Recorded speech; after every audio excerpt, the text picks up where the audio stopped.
This is our TED Talk on GMOs.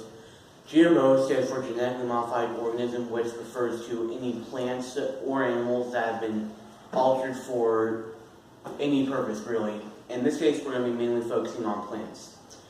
There are a lot of misconceptions about GMOs, and that GMOs are harmful, they cause cancer, and there's already a lot of bias against them.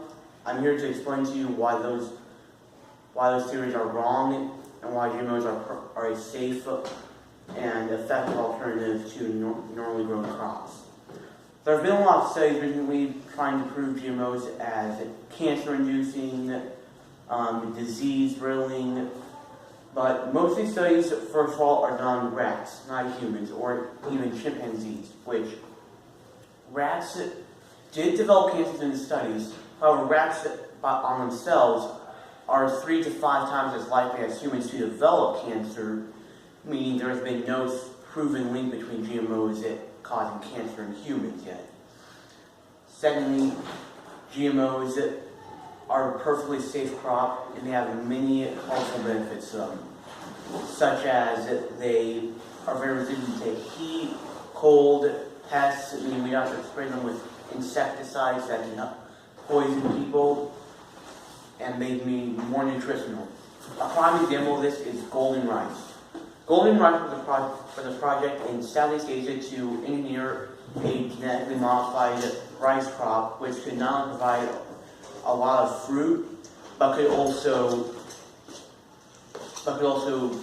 be resistant to water and be very sturdy. And after about a year, give or take, of developing and researching this crop, golden rice was made. A short rice crop that was almost immune to water and had 80% of the vitamin A someone on a 2,000 calorie diet would need with just one bowl.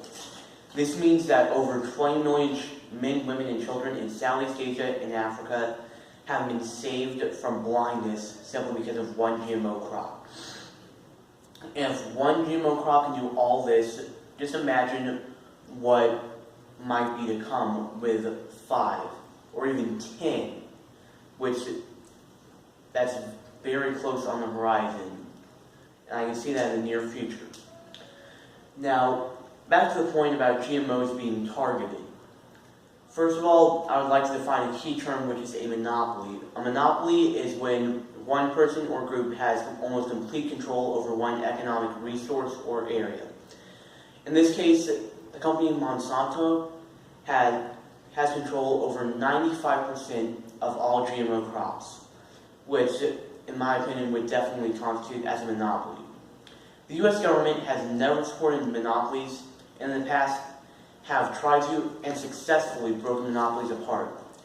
A prime example of this is Standard Oil. In around the 1920s or 30s, Standard Oil was one of the largest gas companies in America. However, the government worked hard day and night to make sure it got shut down because they feared with all the control they could raise gas to $8 a gallon and no one would be able to do anything about it. Another more recent example of this one, and not quite as major, would be ExxonMobil, which used to be an entire company but got divided into two after the U.S. feared that it was going to be Standard Oil all over again. There have been a lot of studies or reports saying GMOs they cause unfair labor conditions by forcing third world countries to produce more crops at cheaper prices, meaning that there are poor work conditions and everything, and child labor. This has not been proven, and this is not really just GMOs, it's related to any major worldwide product. Not only that, it hasn't even been proven yet. And even if you're going to say that foreign workers are being put at risk because of GMOs, I'm telling you to vote to be for GMOs because of the 20 million children and men, women, and children in Africa and Southeast Asia that have been saved from going blind just because of one GMO crop, let alone the countless ones to come. thank you for your time, and I hope this has changed your view on GMOs.